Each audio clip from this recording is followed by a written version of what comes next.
Sorry I was late. I got a new phone and it logged me out. So, okay, let's see if I can get this together. Okay, so this is a very strange angle. I'm trying to,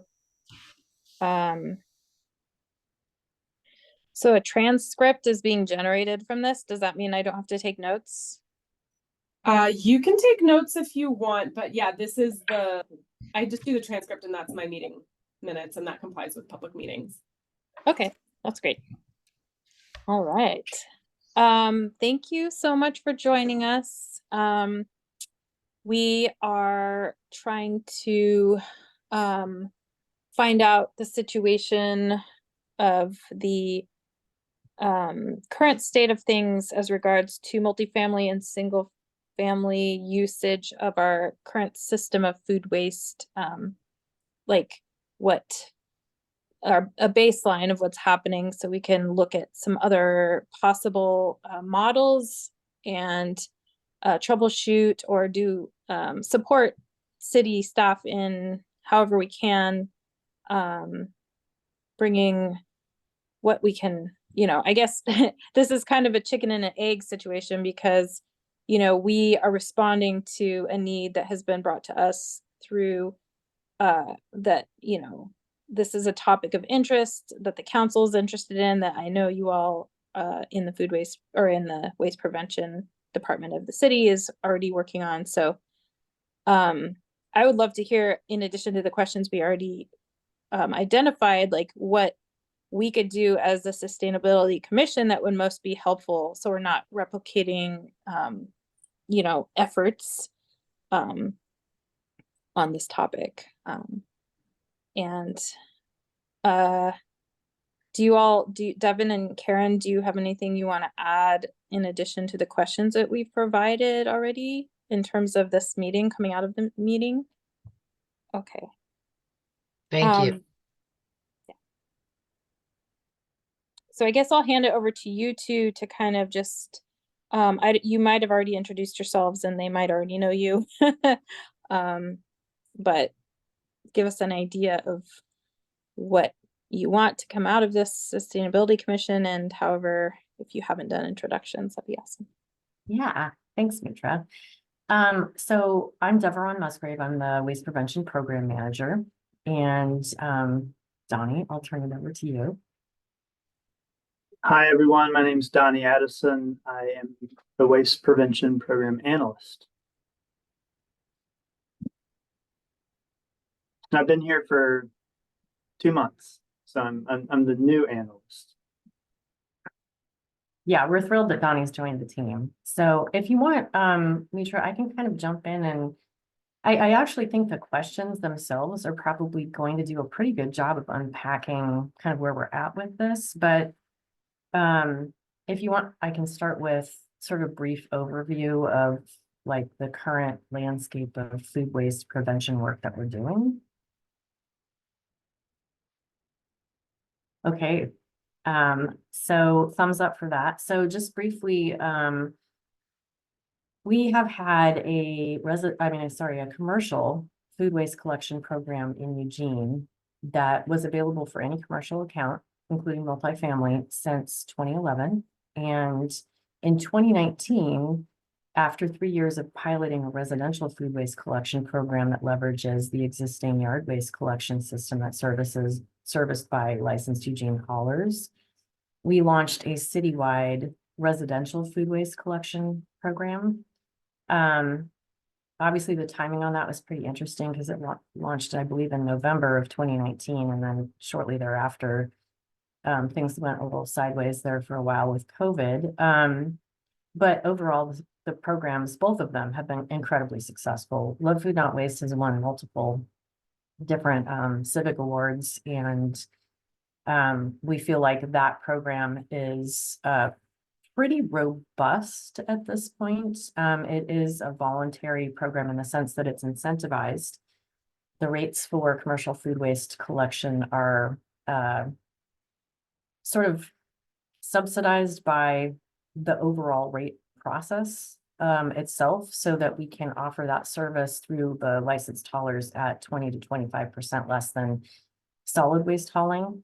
So that incentive and to be honest, I think the fact that we've got a lot of really progressive businesses and human beings here in Eugene has meant that we've consistently grown in the number of participants year over year. And, I think we've gotten to a place with that program where, we see really consistent tonnage, and that is all going, of course, to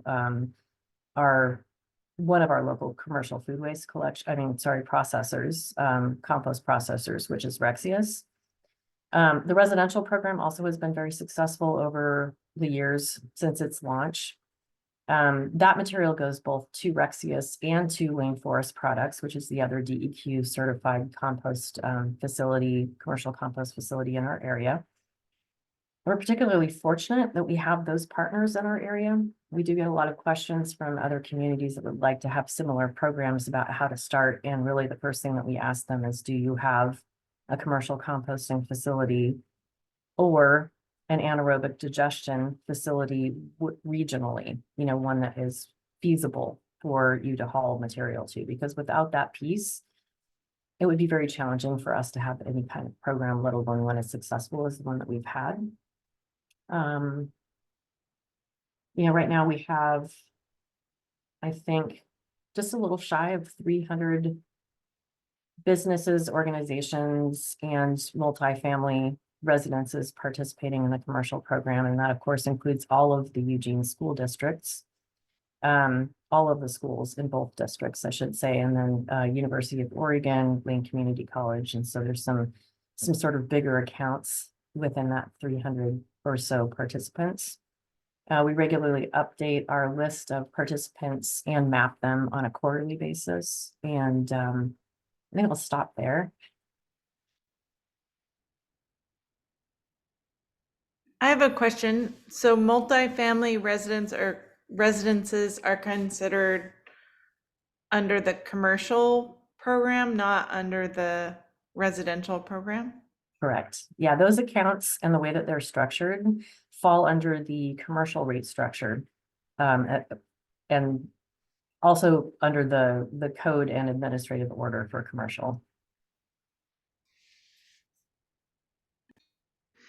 And then how does that work for the multifamily? Like, is each person, so the landlord assuming has to buy in, and then are there incentives for landlords to buy in? The incentive is the rate structure. And I would say that, with multifamily properties, there are so many different configurations of them. I mean, it's everything from like giant properties like Titan Court that have numerous residents, all the way down to, fourplexes and slightly larger units that have a much smaller group of residences. The difference between student housing and like resident churn is also very different. So what we usually see is multifamily participation in sort of smaller, more stable over time, as far as like resident stay types of configurations. Like, for example, Marion Apartments, there's several like condo associations, like Wild Oaks is one of them, that have been participating for years. And they meet regularly about that and other concerns for residences and do a really good job communicating with each other. And so it tends to work in those structures pretty well. We don't often see it in some of the larger multifamily settings, although Titan Court has participated. Well, who did you say participated? Titan Court, the downtown LCC campus. I don't know what their current status is, but I know that before COVID, they were participating in the food waste collection program. Before I dive into these things, did you get the questions? Are you going off the questions that we sent you or something? No, that was just background. I can address the questions one by one at any point. Ready to do that whenever you Okay, are. so there isn't really a mandate for composting like there is with recycling. I mean, recycling is mandated in Oregon. And then several years ago, the DEQ passed a multifamily and commercial dwelling ordinance that required multifamily dwellings to be offering recycling. Correct. That's correct. But it did not include food waste or compost. Absolutely. And that's actually an interesting topic and one that we've been talking to DEQ about this relatively recently, because we were curious about what direction they thought they might be moving on that. So I can talk about that a little bit, but the short answer is there is no current mandate at the state or county level for food waste collection in multifamily/commercial accounts. The way I understand it is that the Recycling Modernization Act also does not address composting. Correct. So, I guess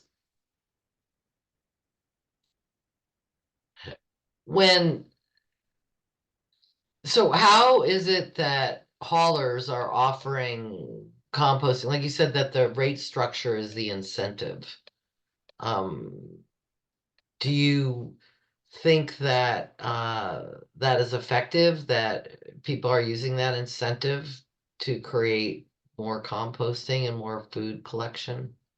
We know that they are with large generators, absolutely, because if there is a volume of organic material that you can pay less to get rid of, and it ultimately reduces the amount that you're spending on solid waste collection or MSW collection, then yeah, we definitely see that being where the incentive is best leveraged. Right now, we're working on in partnership with Wayne County, a large generator campaign for food waste diversion. And we find that that is a pretty significant selling point for organizations that are generating like most of their waste in food scraps. So, I mean, I guess this is another topic, but since we're just talking about food waste related to large generators, I understand that like Valley River doesn't collect any food waste, or what about like the U of O with all the football games and things like this? Because when you're talking about that these incentives are working with large generators, those are two that I could think of off the top of my head that it doesn't seem like those programs are happening in So those. Valley River, there's like, for example, the theater participates in Love Food Not Waste, but it's not, it's on a tenant by tenant basis there. The University of Oregon participates. I don't know what the football games are doing specifically around food waste collection up there. Athletics is a little bit of a black box for us, as you know. Yeah. I just I think that there's a psychic component about this that I think that that these larger organizations, including multifamily dwelling, they have a lot of things that they're managing. And I think that still, unfortunately, paying the garbage bill is just accepted, and instead of implementing some other kind of program. And I think that, the city has an incentive to boost this area. And I know that, there's a lot of great things going on with Love Food Not Waste, and, congratulations. I know it's been hard work to do that, but I also see many food provider areas that do not engage in that program as well. So, with the climate, with the greenhouse gas inventory, showing that 40% of the stuff that the landfill is the largest generator in the county of greenhouse gases.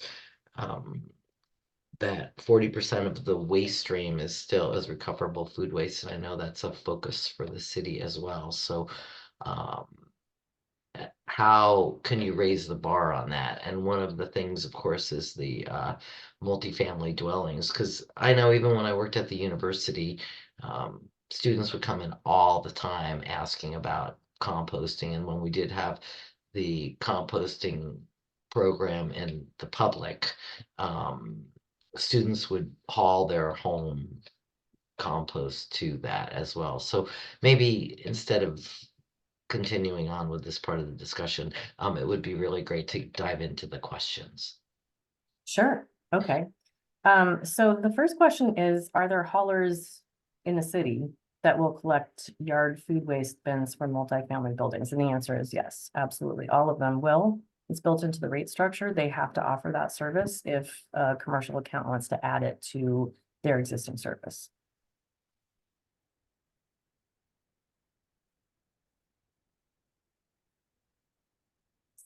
I'll jump into the second question then. This one's Well, it particularly. looks like You Mitra have has her hand up. something, Mitra? Sorry, Mitra. Oh. That's your hand. Jump in. My hand, sorry, I'm sorry I'm so quiet. It takes a lot of effort for me to take notes, and I'm very interested in what we have to say. So I did have a question before you jumped into the actual questions we sent you, which was do you track data, or have you identified specific things that seem to be associated with higher participation? I know you said smaller to mid-sized units that have longer term tenants, but is it like that they are meeting or receiving more education about the program? Are there specific things, and maybe this overlaps one of the latter questions that we've submitted to you, but my interest is like what you think would translate to, it's another way of posing Karen's question, would translate to higher participation, maybe not just on the landlord end with the Love Food Not Waste program, but the tenant end, like utilizing it, like increased utilization of it. Yeah, so one of the things that we've run into, and I don't know if this will totally answer your question, but I think it's helpful for context, is individuals within multifamily housing that would like to have access to that service. And there are ways to externalize that, like they can go to a community garden, or they can take their material to Rexius, or in like Karen's example, you know, if they happen to have an association or an organization that can accept that material, then they have options. But you know, in many ways, tenants, excuse me, my light always gets out turning these. In many ways, tenants are sort of at the mercy of the commercial property owner for not just this, but all kinds of different access to services. And what we find is that the larger the building and the more transient the population is, and by transient, I just mean like student housing where there's, you know, a lot of churn in how long they're staying in the building. Communication and the ability to manage contamination become somewhat overwhelming for the commercial property owner. And we see that just as much in the recycling collection. The recycling collection obviously is required, and residents do need to have access to it. But even managing the contamination on the recycling side is a relatively daunting task for commercial property owners. So that is, you know, kind of one of those tough nuts to crack, and one that we hope not only the Recycling Modernization Act, but the new material recovery facility that the county is planning to build have some impact on. Because when you have a living situation in which there's no way to effectively identify the people that are creating the contamination, even if it's a very small handful of your residents, it's very difficult to manage the problem because there's no accountability. So that creates some issues for both multifamily recycling, and it absolutely does for commercial composting, because if there's a contamination level that is too high for either of those, the haulers have the ability to not collect the material or to haul it as trash. And I think that with the recycling, there's more awareness. It's been around for a lot longer in people's minds than food waste collection, especially in apartment type settings.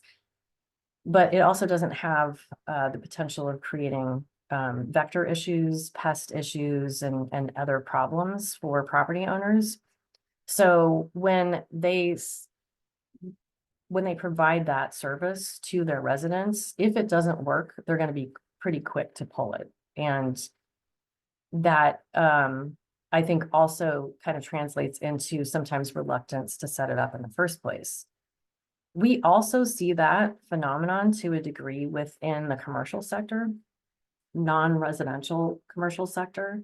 So for example, a lot of our downtown businesses have internal trash enclosures, just like they do at Oakway Center and a lot of our kind of shopping districts in Eugene. The only reason that the BPI certified bags are still allowed in the commercial program is because of the fact that a lot of property owners would not allow for food waste collection without the material being bagged. The bags are a huge problem. They are not a beneficial addition to the whole process, but we kept them in the program very intentionally to make sure that there was opportunity for some of these more high volume, kind of troublesome, problematic situations to address that, issue of having the material bag. See your hand up, Mitra. Can you explain a little bit why the bags are a problem? I think this came up in our initial meeting is that we couldn't quite understand the nuances of that. 2 reasons. The first is that the bagged compostable plastics are really actually not terribly compostable. They're barely compostable, and they create some quality control issues. They don't contribute significantly to the overall product itself. They make it very difficult for the processor to identify real contamination because the material comes in bagged and it doesn't get broken open until later in the process. So they don't know if it's full of plastic forks or, if they're introducing contamination into their product. Second reason is the acceptance of any non-food item in the collection process, residential or commercial, invites contamination. In this group, I'm sure that I don't have any, there's no questions of like, what a compostable product is. Like, we all understand what that means. We know what to look for, but even relatively engaged participants on the commercial side struggled with that for years. And that, coupled with the fact that a lot of the other non-technically compostable material that wasn't like compostable plastics, like the bags are, create some questions around PFAS, the grease-resistant paper and a bunch of the other food service products. Our commercial composters will not accept that. And it's true for many of them on the West Coast at this point. So we had to fight pretty hard to keep those bags even in the commercial program, and it wasn't on the table for the residential program. So you're Thank- saying that the BPI bags are acceptable in the commercial composting, but not in the residential? Because I'm looking here on the Santa Pack website and I can't really find here what's the if that's acceptable or not. So it's not acceptable curbside, right? Yes, we don't accept anything but food curbside, and that is not only from a kind of public messaging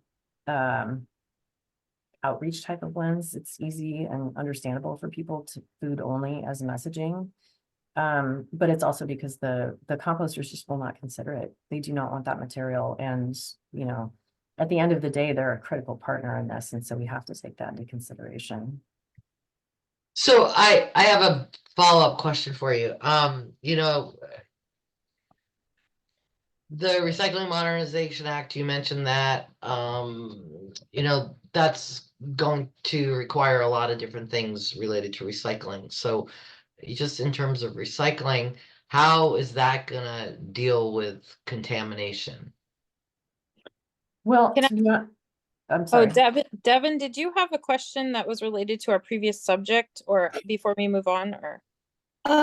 It was just more of like a general question based about multifamily, because that's our focus of this committee, right? Is the food waste and multifamily. And it was just sort of dawning on me that if there's data like, do we know, or we being you, that like what percentage of the food waste comes from multifamily units within the multifamily dwellings, like No, in the we don't. landfill? We're able to collect tonnage for commercial routes, but those are mixed and we don't have specific tonnage for multifamily because it's not collected that way. Because I mean, we're making an assumption, right? Which is fine, and it's probably true, has some truth in it, is that there is a higher percentage coming when it's difficult or not being picked up at all, right? So you're obviously not getting it diverted if it's not being picked up from a multifamily, and obviously everyone is eating and doing whatever it is they're doing. So the assumption is that there is food waste going to the landfill coming from multifamily dwellings, but we don't know how much. It seems like it would be like a lot compared to individual homes with one family in a 2,000 square foot home or whatever it is, right? So I guess I'm just asking, so from your perspective, does it make sense for us, and this kind of gets back to like one of our initial questions, of like, how can we best work on this particular issue as a committee and as a commission, but like, does it make sense for us to address this in your opinion, like this multi-unit dwelling, residential dwelling, even though it falls under the commercial program? But that's kind of what we're looking at, is like, how can we as a committee and then as a commission create like a more of this in our city for these multifamily, multi-unit dwellings? Well, from that lens, I would say that there's a lot of low-hanging fruit that we can be focusing on. Best practice in other Okay. large municipalities that have tackled more like aggressive food waste collection types of policy are not looking at multifamily. It is definitely going to be the most difficult of all of the sectors. Large food waste generators that are creating a lot of volume tend to be on the commercial side, is sort of the prevailing wisdom. And what we do know is that because of the timing of the launch of the residential food waste program here in Eugene, there's still a real lack of awareness that residents have access to that service and access to it for free. So I feel like as a program, we've sort of prioritized looking at how we can create more awareness around the residential side of this and also target large commercial food waste generators. Businesses that are actually generating material as a byproduct of their business tend to create like pretty significant amounts of the food waste that we're seeing on the commercial side. It's not coming out of restaurants. It's coming out of, places like Snow Temp. And, there's some barriers there around depackaging and, the incentives are probably the most likely to be leveraged in those situations, but that's where we've been focusing our energy, is kind of trying to capture the biggest chunks of the pie out of the equation, especially the ones that can be captured most efficiently, especially with the residential side. I mean, there's just such a lack of awareness, and we find consistently that when we're able to get that word out to people, which, we do through a variety of channels and methods, and actually have been able to leverage the school districts pretty well in sending messaging home with students. People are really excited. They just don't know that it exists. And so I think there's a ton of opportunity there for us, in the short term. Thank you so much. Sorry to cut you off, Karen. I totally didn't mean that. I want to definitely thank you, Devron, for answering that. That's very good to know that maybe the focus of this committee shouldn't be as much on commercial, but like, I think at the end of this meeting, I'd like to just identify where we want to move forward with this committee, but I definitely want to hear more of what everyone has to say and then get back to Karen's question that was on contamination. Was it on contamination in general recycling, Karen, or was it? Well, I was asking that question just as an entry point to the composting, like how is this the Modernization Act going to address contamination? And then I guess the second part of it was leading to the idea of composting. But that's okay, because we only have a certain amount of time left, and I'd love to see Deborah get through the questions we have. We could talk about this for years.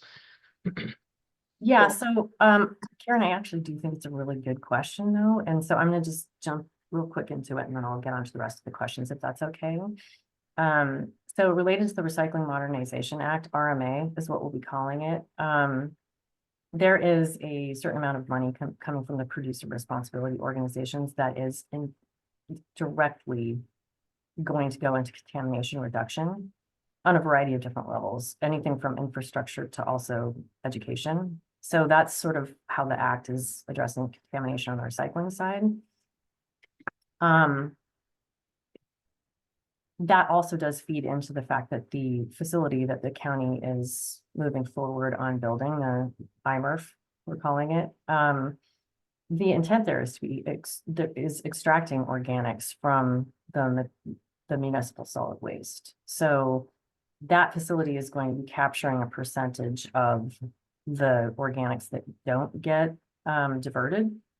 And that percentage is going to be, turned into renewable energy is my understanding of how that facility operates. And I think that's important just because when we're talking to DEQ about what they plan to do over the next couple of years to address food waste at the state level, they're thinking about, putting together some advisory committees, and that I don't know what the role is for the private sector in those conversations, but it seems like that would be a promising part of the conversation. But I think what I've heard from them is that it isn't intended to increase compost production. It's intended to create end user markets for this resource, which is organics. Because right now, we know from talking to Rexius and our other commercial composters, even other places like Cedar Grove up in Maple Valley and Washington and places like that, they are getting so much material to turn into compost, especially off the commercial sector, that they don't want any more of it. They can't sell what they're making now. And they would prefer, they prefer the residential stream because it's cleaner and it also has, the yard waste in it, has less contamination. And they would prefer some end market development on the municipal side for the product, but it doesn't fit well into capital projects. It's just not, the volume demand is not there on the end user side. So I think it's really interesting when we talk about that to think about like collecting the food waste, but then what are we going to do with it? Because it can't all be compost. We just don't have the markets for it. And so that's what's interesting to me about the new facility is that it's going to be turning that material into energy instead of compost. So thank you for letting me say that piece there. I'm happy to jump right back into the questions, which Well, make except one that comment super quick? how, I'm sorry, go ahead. No, it was just about what they use anaerobic dehydration for the organic waste, which is really, oh yeah, I think sorry. it's going to be anaerobic digestion out there. The dehydration that's happening is it in Juneau at Toledo is my understanding. That's sort of their process over there. But I believe this facility is going to be turning it into RNG using anaerobic digestion. That's interesting because remember we had a whole thing about, he was talking about all the dehydration and we asked if water is collected and all that. We had a huge presentation to the commission from the IMRF. I can't think of the company's I'll name. defer to Jeff Orlandini's expertise then. I'm right. I'm repeating what I've heard about it, but Great. Jeff, who is presented the commission is absolutely Same deal. expert on that. So if that's what he said, then we'll go with his understanding of it for sure. That's what was so cool about it was that it just turns into this sort of dehydrated, very lightweight organic material that can then be actually put back in the landfill, but it's such small quantities compared to what was in there. And then there's no methane produced from that waste that then goes into the landfill like there is now. Yeah, but I do think they are extracting some energy out of it as well during that process. No, it's all really interesting. I love the whole IMRF situation. I think that the digestion and the dehydration would seem like go together because you're extracting the methane off of or the gas off of the compost in anaerobic digestion, and then your byproduct would be, this fuel, and then also this dry material, which would be called. Is that correct, Donnie, who is the expert on composting? I don't know specifically if that's what's happening with this iMRF, but I mean, that is like the anaerobic process doesn't completely 100% get rid of the organic material. There's going to be some carbon left over. So that makes sense.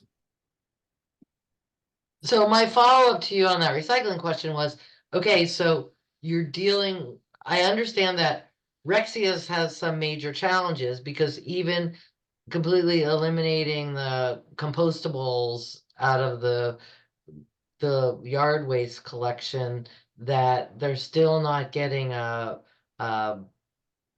proprietary product out of that necessarily. There's still contamination coming through. And you mentioned that in the commercial areas that there's still you're dealing with a lot of contamination with the organics. And so how are you addressing that, or how is that being addressed?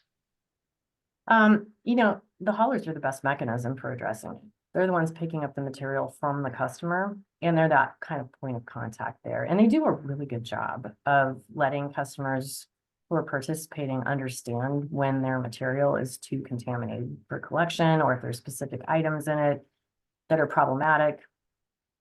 They also know, when they're collecting that material, a lot of the time what to look for. So they're a really important tool in that contamination reduction on the commercial side. And obviously we do a lot of outreach on the sort of education side with businesses too. We regularly visit them, share information with them. We offer free trainings for staff. We offer trainings when we set up businesses for food waste collection. There's posters.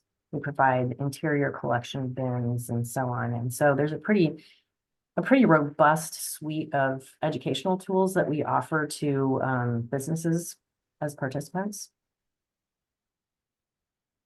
Excellent. Thank you so much. I just want to make sure we have time to address those questions. Thank you all so much. This is really helpful to clarify some of these issues. Yeah, I think we're on 4. If you'd like, Okay. I can jump right into that one. So does the city have any plans to mandate composting options at multifamily dwellings? The answer right now is no, not currently. And it's for the reasons we've talked about, and also because best practice in other areas leads us to believe that this is not where we want to start. So 5 is, how does the city educate the community on both residential and multifamily composting? I would say most residents, whether they're multifamily or single family, that encounter our materials are going to be encountering them on social media. Like I said, we send information home with students through the school district. We do a lot of direct mailers at times. There's some thought that once we have the iMRF up and running and we see what kind of impact it has on this whole picture, we're also waiting on the most recent DEQ study for landfill composition. That should be ready in early 2024. It was kind of horribly delayed, but we're excited to see what that looks like. Once we get a better picture of how these pieces fit into our overall kind of scheme, the thought is that we might launch a food waste collection education campaign citywide, sort of like we did with recycling recently. And we had a great deal of success. We think we could model something similar on that, but we do want to make sure that we understand where we're at with all of this once these other pieces come into play. So that could potentially be another strategy. But I do think,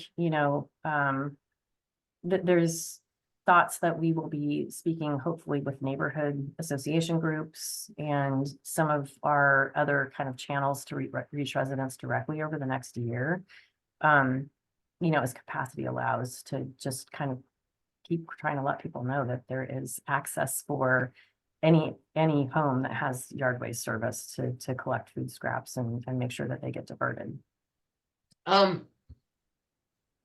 I wonder if reaching out to religious institutions, churches would be an opportunity. Yeah, because a lot of them participate. Honestly, we've got lots of religious organizations that participate in the commercial side of this.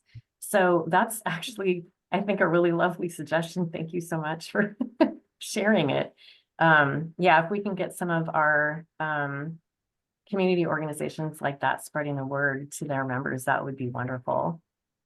You know, I also, like you, have hope and vision for the RMA and the future material recovery facility, but again, it's 10 years down the line. I mean, it's going to be a long time to get all these pieces in place. And, the RMA actually is moving along, whereas, I think that that recommendation on the IMERF to the county came from a study that was done several years ago, and I mean, they're not breaking ground yet, and so I hate to depend on things that are so far down in the future to get us to where I think that we need to get moving on now. And I know, granted, you're doing a bunch of amazing things. From our discussions through other areas, like when through CRUP and stuff, we've talked about the potential. Before Michael left, he had told us that the city was hiring a contractor to do a bunch of education, and I just wonder where that's at. And I suppose you can push that aside too, because that's one of the questions too. How are we going to educate the community on this stuff? So I was just wondering. What Michael was referring to was that recycling education campaign, the citywide one. And yeah, we worked with a national research firm to survey residents and put together a campaign that was very targeted. And also reached across demographic groups in Eugene. And we got some pretty phenomenal results from that effort. So I think that would be one potential strategy for food waste to raise awareness, is to, do something similar. Is there anything we can do particularly as a commission or a committee in supporting that you could see? Or I feel like our residents are who we need to reach, especially ones that have access to yard waste service. It is the low-hanging fruit. We unfortunately don't have data to support that. That's not anecdotal, but we encounter it regularly in both our professional and personal lives, that people do not understand that the yard waste bin is where their food waste should be going. And that not only that is the one thing that as individuals, they can do every day, outside of not buying it or wasting it in the first place, that has a really profound impact on our overall sustainability as a community. And I feel like the Sustainability Commission is really well positioned to help get that word out to neighborhood associations and to residents on a variety of platforms, and through professional networks that you all have. So as much as that doesn't address the multifamily component in the sense that, the infrastructure piece and the contamination piece are huge issues, it is also how residents of multifamily units that are well positioned to be successful in that effort also learn about the fact that it's an opportunity. So we know that there is a lack of awareness out there, and we'd really like to improve that understanding for residents so that they know that they have that resource and just how important it really is. excellent. Could I'm not. throw Oh, one quick, I'll be quick, just to let you know, Devron and Donnie, the Sustainability Commission also has a standing education and outreach committee.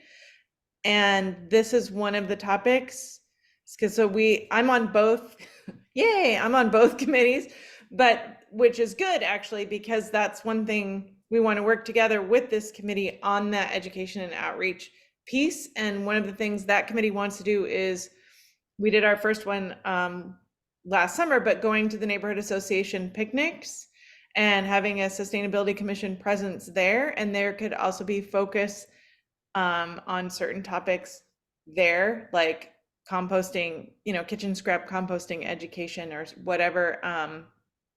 And that we had a lot of success. And to your point, you're 100% right. People just don't have a clue. They didn't know what the Sustainability Commission was or that it existed, let alone what to do with food scraps in their yard waste bin. So I'd like to definitely include you guys on any sort of conversation more that involves the Sustainability Commission and outreach regarding this sort of balancing two committees. That would be so awesome. That would be really great. Yeah, and we're happy to, support, like, we have existing collateral that is intended for exactly this type of outreach and education. And that's available. We're limited sometimes just in capacity, but we're always happy to share those materials. We partner with Lake County a lot on outreach and, share their materials, they share ours, and we'd be happy to do that as well as appropriate. And make, pamphlets, things like that we have that have information about that program available if it's helpful. Yeah, think- so Yeah, Oh. digital. Devin, what I was going to say is the same thing that Devin's saying, which is one thing we did last year as a commission is we created a slide deck that could be used as a presentation, not only to communicate out to the residents of Eugene that who the Sustainability Commission is, but also just kind of about the city's efforts and CAP 2.0 and the basic buckets, like just orienting them about what's happening. And I think it's kind of a plug and play thing that if you already have existing resources, have you seen this slide deck that we put together? I don't believe that we have. I'd love to.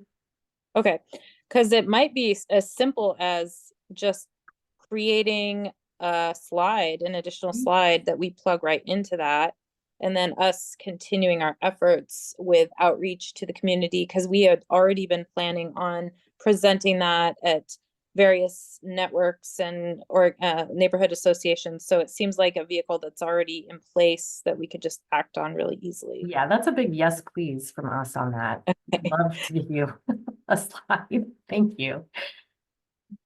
Yeah, so that would be great if I could get a copy of that, or even if you send it to Mitra and she can send it to me if you don't have my email address, because I literally today, Mitra, we're going through that presentation and tweaking it.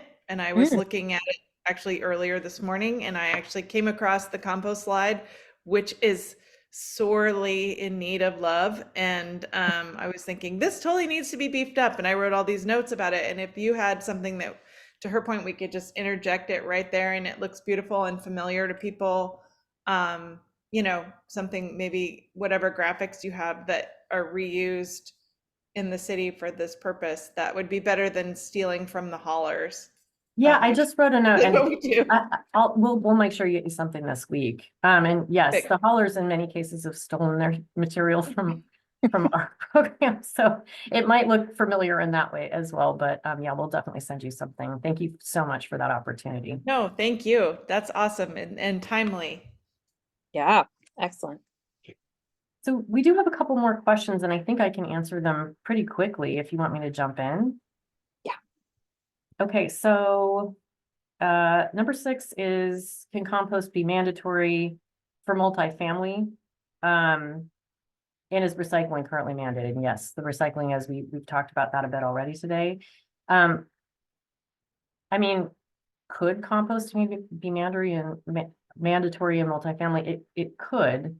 I don't think best practice would support that at this point. And I also think that there's enough low-hanging fruit out there that will be a great return on investment that we can address in advance of that. We would also really like to see the state move on this.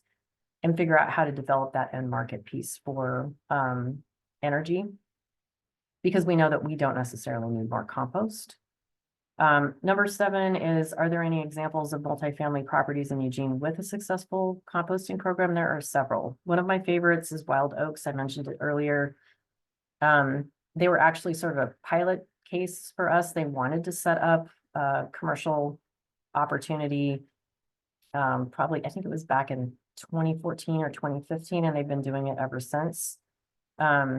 We really supported that because we wanted to see how it worked in a commercial account type of setting, and it works really well. And I know that there are other successful examples that we could point to, but that's, I think, one of the most robust, long-lasting ones, and they've done a really good job. And then I think we kind of talked about 8 already, which is the generous support that you've offered getting the word out and including slides in your outreach presentations and, you know, other potential opportunities to kind of partner on getting the word out, especially around the residential opportunities. So back to that question about examples. So the Titan is the only one, really? Oh, no. Wild Oaks is Oh, one. Wild Marion Oaks. I Apartments was the one. Wild Oats. Yeah. No, Oats. I'm not even sure what Titan's status is. So many weird things happened during COVID. I wouldn't want to say that they were still doing it without following up and double checking, but I know that, yeah, Wild Oaks is an example. Marion Apartments is an example. There's multiple sororities and fraternities on campus that do it. And there's other multifamily examples that we can probably pull out of our participating business list. There may even be some that we're not aware of. We don't always, the multifamily one is sort of an interesting one because sometimes it looks like an address, and so we don't realize it's a business and it gets put in sort of the wrong bucket when we are keeping track of things. But I know that there's multiple examples. Devron, you had mentioned something about accountability. This is kind of a wild idea, but I'm wondering if these more engaged apartment complexes has more of a system of accountability, or if there's something that, I know it's not, shouldn't be our focus necessarily, but do you think it really boils down to accountability? Like if there was like a camera or more, I don't know, just a quick question. Well, so I know what the haulers would say, which is that it's not just about the residents, it's also about the trash enclosures.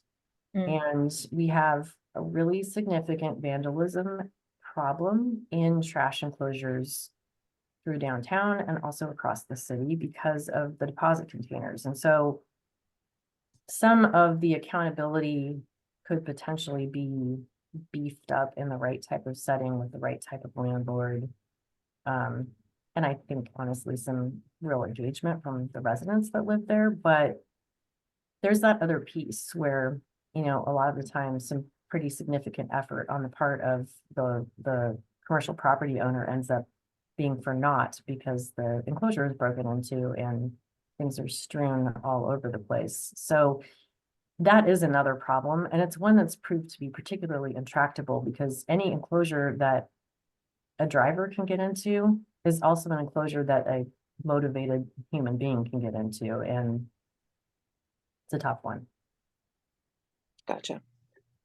Donnie, you had your hand raised real quick. Did you have something? I was just going to mention on our website, we do have a list of like, I don't know, like probably close to 20 different types of like residential facilities. A lot of them are multifamily. And again, to Devon's point, like not exactly sure. We're going to be updating that really soon this week, actually. So that document should be by the end of this month, like fully updated. And there are several kind of property management apartment complexes listed on there. That information comes from the haulers. And so I think even though there's a lot of, you know, there are some really cool stories out there, I think, in the community of people actually making an effort in multifamily to make this happen. So now I was just going to reiterate the point because I did tour Rexius when I first started here and coming from the university and then really focus on getting material from the dining halls to Rexius. It was really interesting to hear Rexius and show me like their piles of commercial versus residential and how drastic the contamination was in the commercial versus the residential, and the fact that they don't really have capacity to take a lot more commercial without doing a lot of capital investment on their end. But the residential side, they can grow, they can take as much as they will, the residents in Eugene will give them. So again, to kind of piggyback off of what we were talking about, I think it was really informative for me doing this for 8 years in this community to see that and hear that story, and for Devron to kind of give that larger perspective from a state and kind of regional level of kind of where composting is at. Because I was really on the compost boat, and now I'm kind of seeing this, these composters have this end product that they aren't able to get rid of, and it's just piling up. And Okay. if you can create energy out of that, then that's a useful resource that all communities can use. And so it's just kind of an interesting way to look at it that I really haven't had. So I just wanted to sum up what I've heard, and feel free to jump in, correct? But I know we're coming to the end of our time, but it sounds like our efforts as a commission and a committee would be better put towards including an education and outreach slide that is coming from the city and already made into our pre-existing slide deck, focusing on outreach to residents participating in the single family food waste diversion program, and doing outreach through neighborhood groups and maybe religious organizations and things like that. And then looks like we're going to shift our focus off of the composting, and maybe it just seems like it's a better use of our time maybe, and efforts and energy to shift our focus a little bit. And then it sounds like from the city end of things, I heard you say that this IMRF is gonna really change things up, and that it's kind of like waiting to not expending a lot of effort, although I do understand what Karen was saying, that there's a timeline there, but like that's really going to make a big difference in an impact, and that there might be some education, and we probably need to check in obviously after that and see how we could support. Yeah. Another thing that just occurred to me while you were speaking, Mitra, is that we do have a bunch of kind of unbranded food goes in the yard waste decals that are for yard waste bins that we go in on the county with this large order of these, and they're sort of an outreach tool. That's another thing that if the commission was interested in distributing, we're happy to provide. And other collateral as needed, whatever ends up being helpful. But yeah, definitely get you that slide this week. Well, and that was a subsequent question I had. It just seems like it would be really helpful to have decals or something on the yard waste bins that said what went in there. I mean, basically, food waste and yard waste go here, and I understand, that those decals get old and rainy and stuff like this, but I think that the decals on top of the bins are really, really helpful. I And agree 100%. And I'm so hoping, Karen, that with the implementation of the RMA, that the contamination reduction requirement and funding that's coming from the pros ends up being a way to leverage having some kind of like at the can education piece, because I couldn't agree more. It's so important. And hopefully this is our opportunity. well, and one of the other things I hope is that all the bin colors are the same, because Royal Refuse uses different color bins than, and I pick up garbage all the time and things while I'm walking, and then I always try to find a way to dispose of it, and it takes me a minute, to be sure of what I'm doing. So yes, there's a lot of opportunity for changes, and I hope that um I have one more question before we finish here, is that like with the styrofoam thing, you know, um is there suggestions we can make about to identify businesses to be doing the food program Or does that matter? It's not, you're well aware of all the different businesses that could be involved that aren't involved in the Love Food Not Waste? Yeah, no, we've been working like hand in hand with the county on this on a regional level, as they've worked in kind of rolling this out in Springfield, Mhm. and across the county. We've been, really kind of leveraging the shared resources to make sure that we have the most current lists of businesses, and we're engaging Lane County Public Health and letting us know like who's opening up a restaurant, because that's the best time to talk to them. And so I feel like with that partnership, we've been able to get a pretty good idea of what the landscape looks like. Really the obstacles are always going to be buy-in. And I mean, currently the obstacles are buy-in, and then serviceware. It's, that's where the contamination is coming from. So the whole reusables conversation is a separate conversation. Well, all I know is Let's that feed into it a little bit. Jim Flynn left you a message. He told me that he reported somebody who didn't offer him utensils. Oh, good. Well, that's nice. I like to hear Yeah, but that, that kind of message. well, because there is, there are these things in place. And I also want to recognize that, you've done a phenomenal job, and, welcome, Donnie. We're really happy to have you as part of this city group, because I know you've been short-staffed, and then there's been COVID, and you've been doing so many jobs and budget issues and everything else. And to see that you still have a smile on your face and that you have this momentum and you're able to address things coming from here, and also from, because I've been interacting with you as well on these things, you're to be, applauded for this effort, because I know that you're really dedicated to this. And I also likewise see that within the people on this committee, who are doing everything they can to jump on opportunities. But there are definitely a lot of opportunities out there. And I think that, the addition of Donnie and then a full department that you now have, I'm really happy to see that, because I think that, in general, the city is really supportive of this stuff, and it's been a powerhouse. But I know that there's been a lot of holes and a lot of changes and a lot of challenges with COVID, and people like us and people like the Krupp people and me and Jim Flynn, constantly, asking questions and trying to see not only how you're doing and what the city's up to, but how we can help. And, I do see those things, the RMA and then the MRF, being really incredibly powerful in terms of changing the direction of so many of these things that we've been stone and chiseling.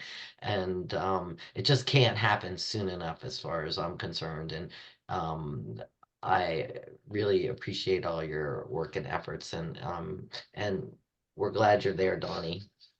Thank you. We're glad he's here too. Karen, thank you so much for the kind words, and thank all of you for your time and great questions and the conversation today. It was nice to meet you, Devin, and nice to see both Mitra and Karen again. So Thank Give you me for some your of those decals, And because me, I can pass them out at the next general meeting of Southeast Neighbors in March. I'd be happy to do that. I'm the chair, so I can do whatever I want. And I wrote an article about it and put it in our newsletter. I'm always pushing it in the Southeast Neighbors as that. But those people, I don't know if there's more people in this city that love a decal more than Southeast Neighbors. Those people are addicted to a decal. So they'll put it on their coffee cup, even if they're supposed to put it on the bin. But no, if we can get some of those our way, I don't know, Danielle, if there's a way you could get them and I can get them from you or something like that. and it would just be great to see these things more present in the news too. I still get the Register Guard, and they do have that reduce, reuse, recycle minute still on, I think it's KEZI and stuff. So I think there's a huge value in now that you're all settled in, Deborah, get some people hey, to we love earned media. We actually don't get as much of it as we would like. So, point them our direction. Happy to talk. I will. That's right. We can write a note to the Register Guard and say, hey, please cover more stuff on the city with this. Can we have an extra 5 minutes after these guys leave to just kind of like touch in before we move on? Is that okay, Danielle or Mitra? Devin? I'm okay with it. All right, Yeah, well, that's we'll get fine. out of your hair then, and thank you again. Have a Thank you lovely so much afternoon. for your Go time. zero waste. Yeah, Thank thanks. you. I'll, Thank you when so we much. when we reply back to the, this, or help with get the information on the slide, I'll also send a PDF of what that decal looks like. So you just have a sense of kind of what it looks like. And I know we just put in a big order for some, so we should have some pretty quick. Well, can't the haulers do that? I mean, how did they get there in the first place? The recycling ones and stuff, is the haul? The haulers make those, it's not part of their licensing requirement, but we're hoping that, that's going to become one as part of this whole RMA contamination reduction piece. So we should be seeing hopefully more consistent application of it. Right now what happens is they just use ours and then make them into their own, which is not bad outcome, but it's not as consistent as we would like, so. Right, cheers. Thank you. Nice to meet everybody. Thank you. Thanks. All right. That was great. Yeah, I think super informative. So Thanks Danielle, for organizing that meeting too. Thank you. yes, thank you. Both of you. Danielle, it was all Danielle. um, so I mean, I'm curious about, are we able to verge off of our submittal of our proposal for this committee now that we know this information? Is it something like, it seems like our focus might be better shifted to what we just discussed and found out? Is that something that's in the scope of our possibility, or do we have to stick to the plan? Yeah, so it sounds like the focus is gonna or like it would make sense for the focus to shift to be primarily on outreach and education. So And single family versus commercial. and so, Yeah. yeah, I think that would be fine. I think it might be good to sort of, I mean, I don't think we need to go back to council to get approval, but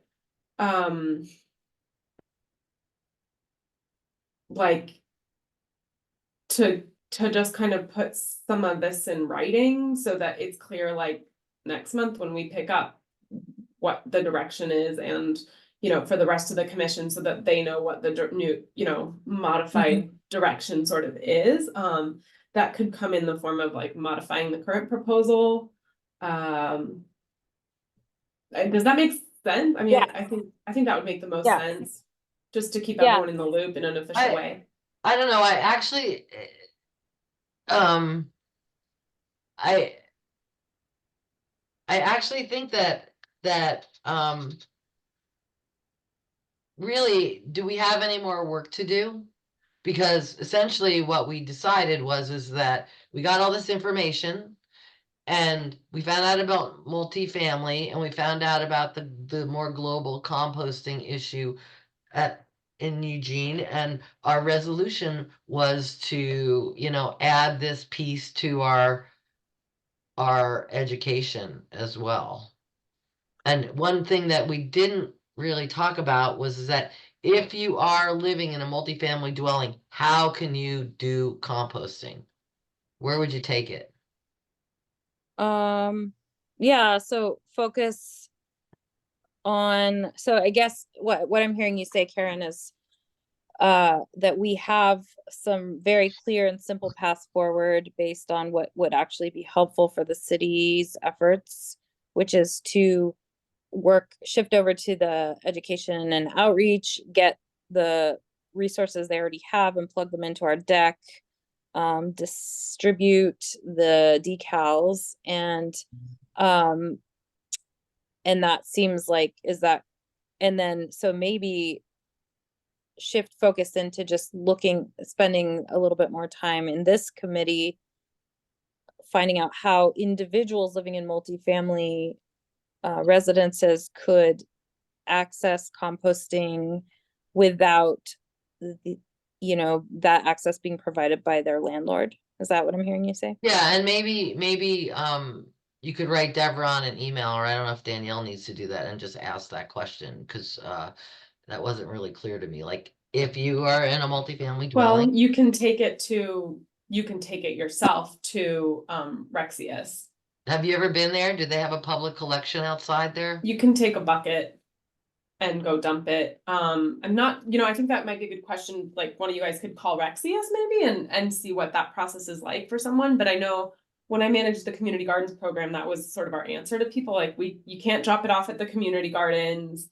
Right. You can't, there's not really a private location you can bring it to other than Rexius. What I makes have, that complicated, right, is you have to store it somewhere in your apartment in a bigger bucket and, because like, mine, how big is yours? Like the one under my sink is like this. Oh yeah, I fill it up like daily. Right. So I mean, it becomes, okay, so now you need a bigger thing or you're going to Rexius. It's like every night after dinner. Like, No, yeah, you need it's complicated. You need like a 5-gallon bucket, you need a car, you need to probably go there once a week or more. and it's not free, right? Yeah, I'm not sure how much it costs. I think You a know, Christmas tree is like $6, right? I mean, I think there's a fee when you drive in and you cross the line and they ask you what you're dumping and you have to tell them, and I would guess it's not free. Well, But and there imagine, is can you do it at the landfill too? And if you do it at the landfill, it would be free because it would be considered not waste. I don't know.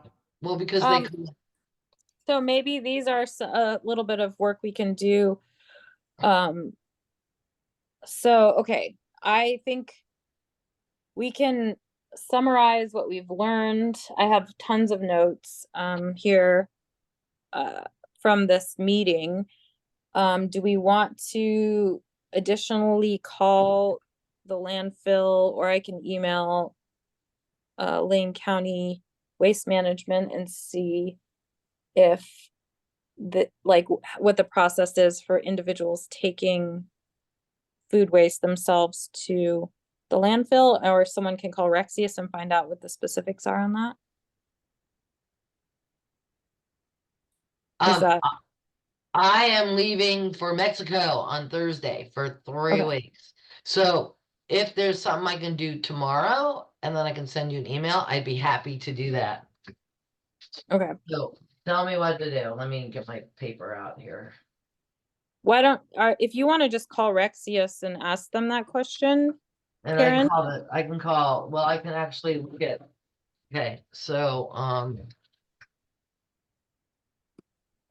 okay, and I can email you tomorrow. Call Rexius recomposting, and then and then I'll look up the Lane County Waste Management. You know- I can email them and just ask them that about the land. All I have to do is go on their website, I think. Oh, okay.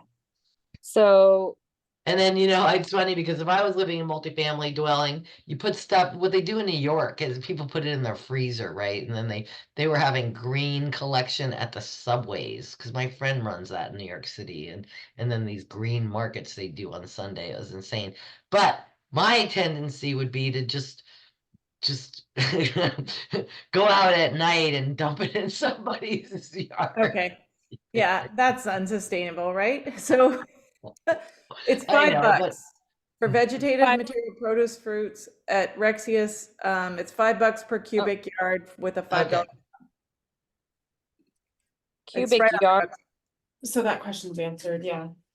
Yeah, you Okay, don't that- need to call. I mean, I'm trying to I wonder if you could, well, I guess you couldn't just order your own bin, huh? And lock it. because where would you it would have to be put it? stored on the property Yeah, of your apartment building, and that would, what does it take up a parking space? I mean, where do you put it? yeah. Right. It's not a thing unless it's sponsored by the landlord, is my. So there are significant barriers that would be present for individuals living in multifamily housing to try to access this on their own without the Yeah. landlord support and resources. Is Yeah, I what mean, I we've think that's enough to say. I mean, I think having a clear, what do we do with that answer of like what someone can do? It's like pretty clear that it's pretty burdensome to like Right. try to do this on your own. Even if Well, we have not it only mapped that, out, like it's, yeah, and I mean, not only that, the frequency at which they'd have to do this. I mean, the whole reason why, like food waste in the landfill is a problem is that it decomposes before it is properly processed. And if you leave food sitting around to be dumped in the compost for too long, it's going to start decomposing and causing that same problem. So I'm a little curious about the timeline on that. And like, I know it's based on conditions, like how hot it is, what kind of container it's stored in, what all that stuff. But yeah, I would just say there is significant obstacles present. And I guess what I feel like we could have one more meeting to kind of wrap this up, create a report, maybe hand over the resources that Devron gets us to the Education and Outreach Committee and do some inquiry. Maybe Devin, you could do that into how we could support them. Is there anything we can do to support them in identifying who, or like a way to get these decals out, or like identifying where we're going to be presenting the slide deck, or, you know, like one more meeting to do those things and Mhm. then maybe ending it? Is that what sounds most, how does that feel to everybody? Sure, but I'm still stuck on like, if I lived in what could we communicate to people in multifamily? You know, get the landlord to get them, talk to the Yes. property manager. That's it right there.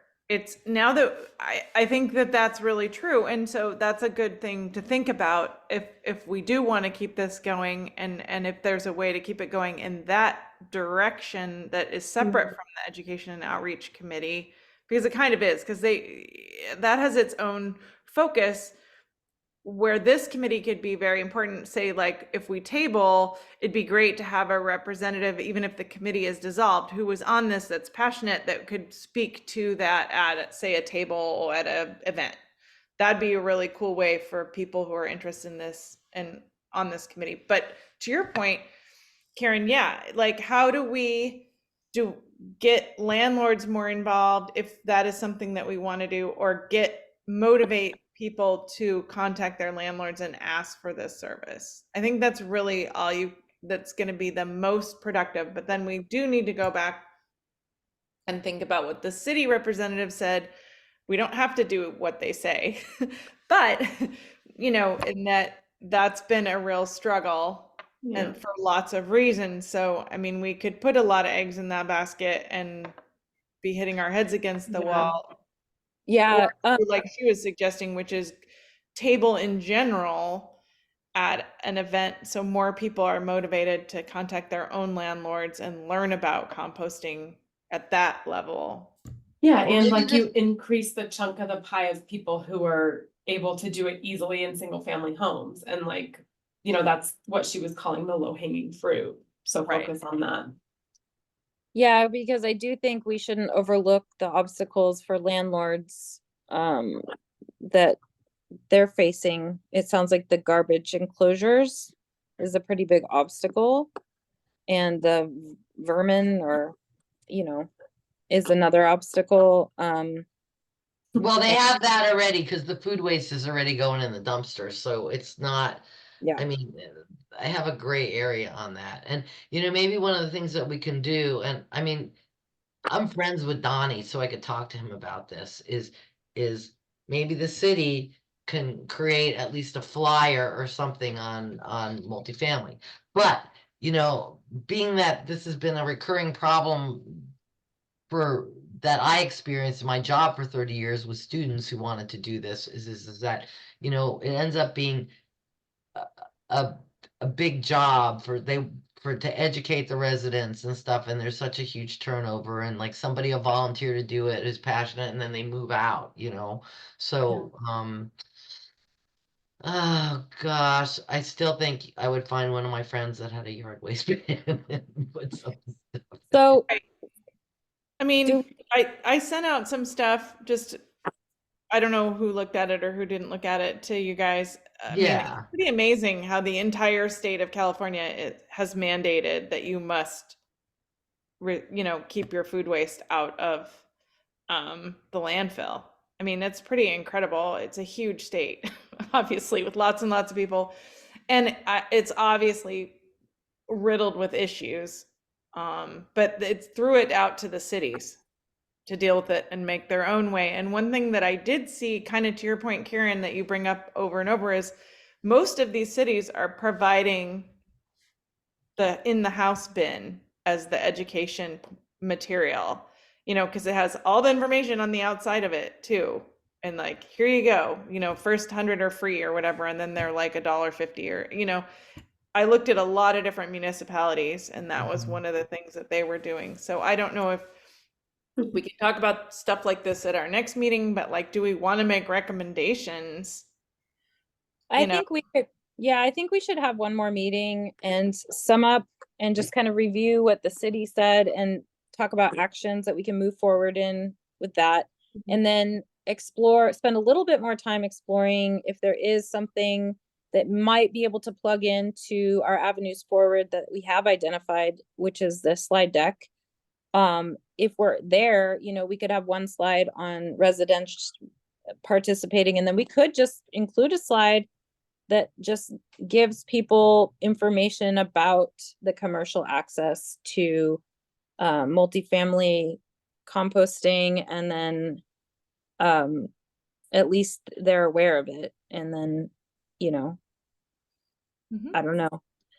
I have one example I wouldn't mind sharing. I could email it out. I was trying to access it, but I sat in at the Association of Oregon Recyclers conference on a study that was done, somewhat large scale study, I think over in the East Coast, about successful efforts in diverting food waste, or maybe it was just recycling in general and decontamination of recycling streams at multifamily housing. So I'm going to try to get that. I tried to look it up and they were trying to charge me $100 for the package, but I attended the conference as a presenter, so I feel like I should have access to it somehow. But let me see if I can get a hold of that and send it to you to look over. So we should set another one, at least one more meeting. Is that an agreement in that? Yeah, and I would love to be there, so it's got to be after I get back. Okay, so you're away for, well, I think a month out from now, is that correct? Yeah, I'm done. I'm back on the 29th. 29th, okay. Oh, well, that's, yeah. As long as my plane is in a Boeing 7, whatever that Oh, is. gosh. Let's hope not. I'm gonna get my calendar. Hold on.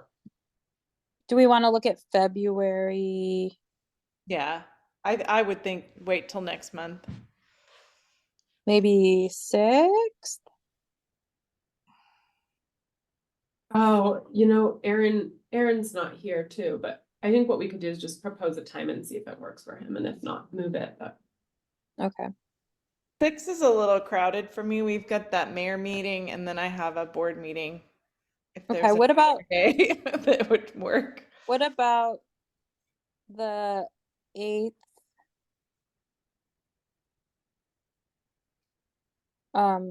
Would the 8th work? What time? What time works for you all? I mean, I have some time in the morning, but I don't know how your mornings feel. I have time in the morning. I know Danielle, you're kind of, It's far enough out that the only thing I have that day is 11 to 12:30. What about 9:30? Okay. We do it earlier? 9? Look that at gets hard because I still take my kid to school. So Oh, okay. I'm not usually back by 9. Sometimes I am, sometimes I'm not. I would just 9:30 would work a little bit better. Maybe she'll have her license by then. We'll see. Could you do it on Monday, the 5th? I can't. Okay.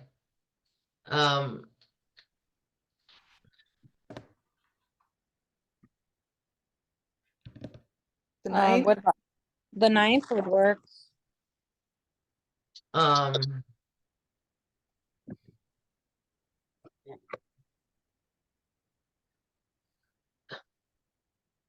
Can you not do it just that Wednesday? Is it just that one Wednesday, or are Wednesdays bad for you? Oh, me? Oh, Mhm. Wednesdays are really bad for me. In general, I have, well, I think if that's the 7th. At what time? Monday the 7th?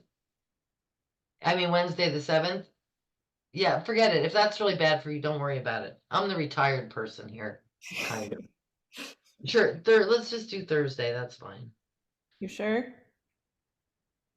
At 9:30? The 8th at 9:30? Yeah. Yeah.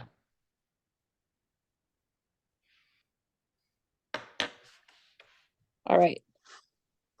Awesome. Well, Mitra, do you want to confirm with Aaron? Maybe send an email to the group and confirm if that time works for him.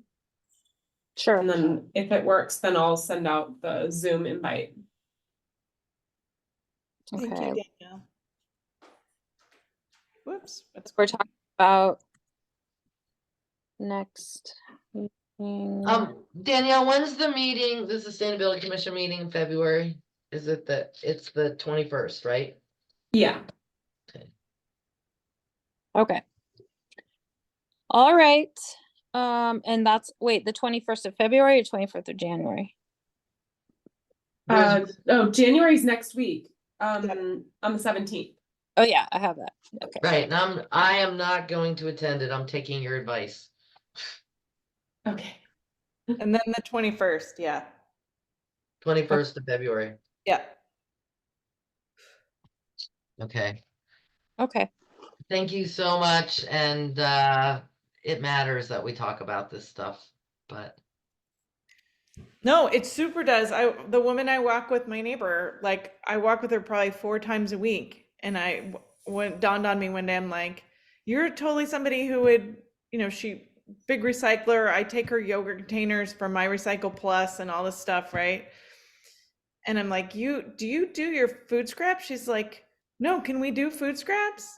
I mean, it was just that simple. And I said, Yeah. yes, you can. Let's go to Down to Earth and get a container. They've got 25 different kinds or whatever. And she's like, okay, and then it was done. But for some bizarro reason, like she just didn't know that you could put your food scrap in the yard waste bin. Yeah. And it's I always mean, I know, I like surprising, the but idea it's true. of like the bins being a swag item or something that's given out at tabling events. Like, if that's a barrier, like that's $10 or less, you know? So, Any simple barriers we can remove is helpful, whether it's Yeah. just throwing a slide into a pre-existing presentation we're already planning on bringing to the community, and also giving out those decals. I mean, that feels really actionable and simple, and we already have the infrastructure in place. It just feels like really good. And it's like direct from the city waste management mouth that would be helpful. So it's like, mhm. really, I mean, and one thing we can talk about at the next meeting or something, or maybe Danielle has information about this, but like, are there grants we can apply for to purchase, that's these- something the city should do. right? That's what I realize that, Well, but are there I city think, yeah, grants? I think our program would be happy to fund, I mean, to Okay. buy like 100 bins would not be very expensive. I mean, I'd have to talk to Ian about the budget, but potentially, there's the Green Fund also that the Sustainability Commission has. Potentially, that's something we could We pull use that from. for our own thing. What? We can use that like for our I'm own. not sure. That's what I need to check about. But, you'd be using it for items that you're giving out to the community. So I'm not sure. it would be cool to design a really cute, like think of like some artistic, engage an artist to design something that just says bin that people would That'd be really cool. wear. If you just think about people's psychology, stick it on the bin, stick it on their water bottles, their Yeah. friend like you That get could be a cool way to engage the community in this, to put out like Yeah. a call for artists, like help us design our bin, you know, and we've got $1,000 to then go buy the bins with your design on it.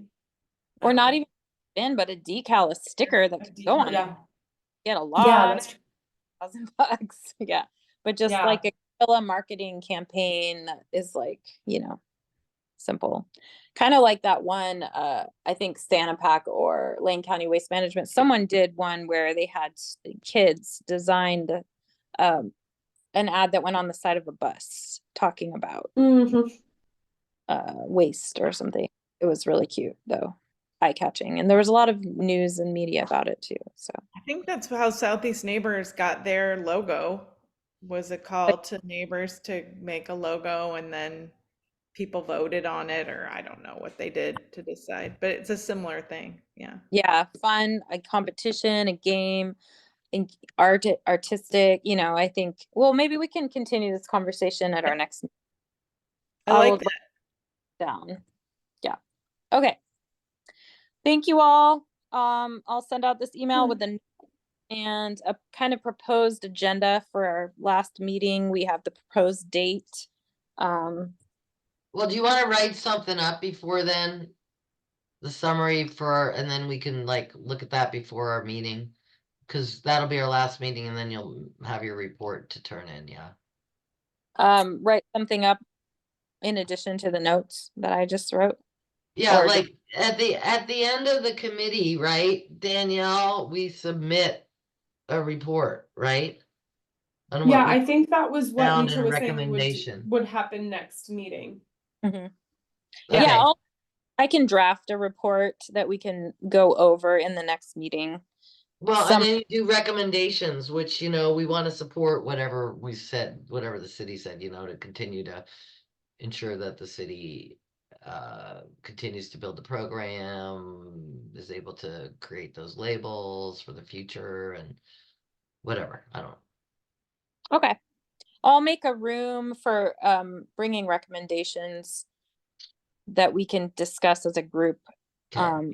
I'll draft a report and then I'll send the notes and agenda. I'll have a report drafted by our next meeting that we can just kind of look over and make adjustments to, and then we can discuss recommendations that we want to bring with that input in Yeah. the section of a report then. Okay. Thank you. Yeah. Thank you all. Okay. Thanks. Thank you. Much appreciated. See you all later. Bye. Bye.